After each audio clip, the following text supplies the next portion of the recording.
நயன்தாராவோட வாழ்க்கை மற்றும் திரைப்பயணத்தை அடிப்படையா வச்சு Nayanthara beyond the fairy tale அப்படிங்கிற டாக்குமெண்ட்ரி நெட்ஃபிளிக்ஸ்ல ரிலீஸ் ஆயிருக்கு. தமிழ், தெலுங்கு, ஹிந்தி, இங்கிலீஷ்னு 4 மொழிகள்ல இந்த டாக்குமெண்ட்ரி வெளியாகி இருக்கு. இந்த டாக்குமெண்ட்ரிக்கு இப்ப மக்கள் கிட்ட இருந்தும் பலவிதமான கருத்துக்களும் வந்துட்டு இருக்கு. இந்த டாக்குமெண்ட்ரியில நானு ரவுடி தான் படத்தோட பிஹைண்ட் தி சீன்ஸை யூஸ் பண்றதுக்கு தனுஷ் அனுமதி கொடுக்கலன்னு நம்ம எல்லாருக்குமே தெரியும். ஆனாலுமே இந்த டாக்குமெண்ட்ரியில நானு ரவுடி தான் படத்தோட பிஹைண்ட் தி சீன்ஸ் யூஸ் பண்ணப்பட்டிருக்கு. மேலும் நானு ரவுடி தான் படத்தோட ஷூட்டிங் ஸ்பாட்ல நயன்தாரா மற்றும் விக்னேஷ் சிவன் பீச் கிட்ட நின்னு பேசுற அந்த வெறும் 3 செகண்ட்ஸ் வீடியோவை ரிமூவ் பண்ண சொல்லி தனுஷ் தரப்புல இருந்து லீகல் நோட்டீஸ் அனுப்பப்பட்டிருக்கு. அந்த வீடியோ கிளிப்பை 24 மணி நேரத்துக்குள்ள ரிமூவ் பண்ணணும், இல்லனா சட்டப்படி நடவடிக்கை எடுக்கப்படும். அது மட்டும் இல்லாம 10 கோடி நஷ்டஈடும் கேட்பேன்னு தனுஷ் அந்த லீகல் நோட்டீஸ்ல குறிப்பிட்டிருந்தாரு. இந்த டாக்குமெண்ட்ரியோட ட்ரெய்லரை பார்த்து அந்த 3 செகண்ட்ஸ் வீடியோவை தனுஷ் ரிமூவ் பண்ண சொல்லியிருந்தாரு. ஆனா இந்த டாக்குமெண்ட்ரியில கிட்டத்தட்ட 24 செகண்ட்ஸ் நானு ரவுடி தான் படத்தோட பிஹைண்ட் தி சீன்ஸ் வீடியோ வருது. இது இப்ப மறுபடியும் ஒரு சர்ச்சையை ஏற்படுத்தி இருக்கு. நயன்தாராவும் தனுஷ் ஆடியோ லான்ச்ல பேசுற மாதிரி நிஜ வாழ்க்கையில கிடையாது, அவருக்கு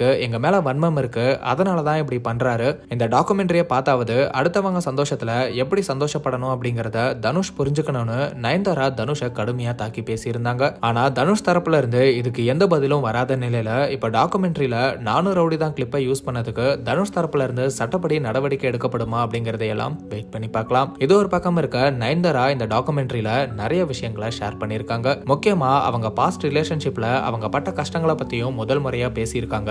நயன்தாரா சிலம்பரசன் மற்றும் பிரபுதேவாவை காதலிச்ச விஷயம் நிறைய பேருக்கு தெரிஞ்சிருக்க வாய்ப்பு இருக்கு. இந்த 2 காதலுமே அவங்களுக்கு கை கூடல. இந்த டாக்குமெண்ட்ரியில நாகார்ஜுனாவும் நயன்தாராவோட ஃபர்ஸ்ட் ரிலேஷன்ஷிப்பை பத்தி பேசியிருந்தாரு. நாகார்ஜுனா என்ன சொல்லியிருந்தாருன்னா, ஷூட்டிங்ல இருக்கும்போது நயன்தாராக்கு போன் கால் வந்தாலே செட்ல எல்லாமே மாறிடும். நயன்தாரா அப்போ ரொம்ப டவுன் ஆயிடுவாங்க, இல்லனா வேற ஏதாவது நடந்துரும். நானும் நயன்தாரா கிட்ட நீ நல்லா சாதிச்சுட்டு வர, ஏன் இப்படி இதுல எல்லாம் போய் மாட்டிக்கிறேன்னு கேட்டிருக்கேன் அப்படின்னு 2006ல வெளியான பாஸ் படத்துல நயன்தாராவும் நாகார்ஜுனாவும் நடிச்சிருப்பாங்க. அந்த படத்தோட ஷூட்டிங் அப்ப நடந்த இன்சிடென்ட் தான் நாகார்ஜுனா ஷேர் பண்ணியிருந்தாரு. மேலும் 2006ல தான் வல்லவன் படமும் வெளியாச்சு. இது மூலமாவே நாகார்ஜுனா சொன்ன அந்த போன் கால் சிம்புவோடது தான் அப்படிங்கறத கெஸ் பண்ண முடியுது. சிம்புவுடனான காதலை பத்தி நயன்தாரா என்ன சொல்லியிருக்காங்கன்னா, என்னோட முதல் காதல் நம்பிக்கை அடிப்படையில தான் வந்துச்சு, காதலையும் விட நம்பிக்கை தான் முக்கியம், நம்ம லவ் பண்ற மாதிரி தான் அவங்களும் நம்மள லவ் பண்றாங்கன்னு நம்பி தான் ரிலேஷன்ஷிப் குள்ள போறோம். நான் இது வரைக்கும் என்னோட பாஸ்ட் லவ் பத்தி பேசினதே இல்ல, ஆனா மக்களே அவங்களே ஏதாவது ஒண்ணு நினைச்சுக்கிறாங்க, அதை உண்மைன்னு நம்புறாங்க, அவங்களா சில கதைகளையும் உருவாக்கிடுறாங்க, அதை அப்படியே நம்பிடுறாங்க. அது என்ன ரொம்பவே உடைச்சிருச்சு. மக்கள் எந்த பையனையாவது நீங்க ஏன் அப்படி பண்ணீங்க, என்ன நடந்துச்சுன்னு போய் கேக்குறாங்களா? ஆனா என்ன மட்டும் கேட்பாங்க, அது நியாயமே இல்ல. என்ன கேக்குறாங்கன்னா அவங்களையும் தானே கேட்கணும். இவ்வளவு வருஷம் ஆகியும் இப்போ கூட என்னை பத்தி ஏதாவது எழுதணும்னா என்னோட முதல் ரிலேஷன்ஷிப்ல இருந்து தான் ஸ்டார்ட் பண்றாங்க.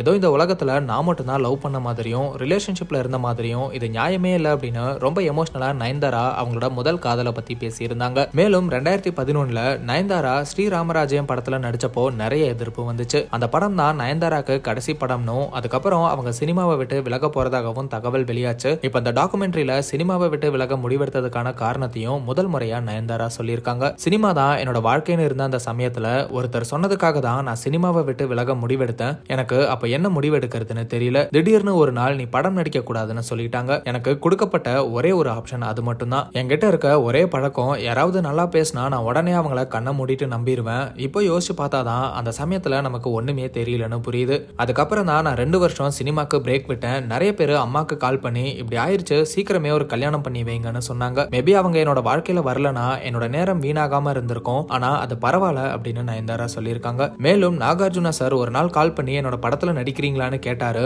நானும் யோசிச்சு சரின்னு சொல்லிட்டேன். அப்போதான் ராஜாராணி படமும் பண்ணினேன். அதுக்கப்புறம் தான் எல்லாமே மறுபடியும் ஸ்டார்ட் ஆச்சு. நமக்கு 2 ஆப்ஷன் தான் இருக்கு. ஒன்னு நடந்ததை நினைச்சு அழுதுட்டே இருக்கணும், இன்னொரு நல்ல ஆப்ஷன் மறுபடியும் எழுந்து அடுத்த கட்டத்துக்கு போகணும். இப்போ நம்மளை பார்த்து ஒவ்வொரு நாளும் நம்மள அப்படி தப்பா ட்ரீட் பண்ணவங்க எவ்வளவு பெரிய தப்பு பண்ணிட்டோம்னு உணரணும். அதுக்கு நம்ம மறுபடியும் எழுந்து உயர்ந்து போயிட்டே இருக்கணும் அப்படின்னு நயன்தாரா பேசியிருக்காங்க. ஸ்ரீராமராஜ்யம் படம் 2011ல வெளியாச்சு. அந்த சமயம் தான் பிரபுதேவா கூட நயன்தாரா ரிலேஷன்ஷிப்ல இருந்தாங்க. அவர் தான் நயன்தாராவா நடிக்க வேணாம்னு சொல்லியிருக்காருன்னு சிலர் சொல்லிட்டு வராங்க. ஆனா நயன்தாரா அந்த நபர் யாரு அப்படிங்கறத டாக்குமெண்ட்ரியில குறிப்பிடல. மேலும் நயன்தாரா விக்னேஷ் சிவனை நானு ரவுடி தான் ஷூட்டிங்ல பார்த்து தான் பிடிச்சது, நான் தான் என்னோட காதலை வெளிப்படுத்தினேன், இவர மாதிரி ஒருத்தருக்காக தான் நான் இவ்வளவு வருஷம் வெயிட் பண்ணேன், ஷூட்டிங் முடியற வரைக்கும் நாங்க லவ் பண்றது யாருக்குமே தெரியாது, அதுக்கப்புறம் மீட் பண்ணி பேசி ஒன்னா இருந்து இப்ப கல்யாணம் பண்ணிக்கிட்டோம், கல்யாணம் ஆனதுக்கு அப்புறம் என் வாழ்க்கையை முழுமையடைஞ்ச மாதிரி இருக்கு அப்படின்னு நயன்தாரா அவங்க கணவர் விக்னேஷ் சிவன் பத்தியும் ரொம்ப எமோஷனலா பேசியிருக்காங்க. இப்படி நயன்தாரா நிறைய பர்சனல் விஷயங்களை இந்த டாக்குமெண்ட்ரியில ஷேர் பண்ணியிருக்காங்க.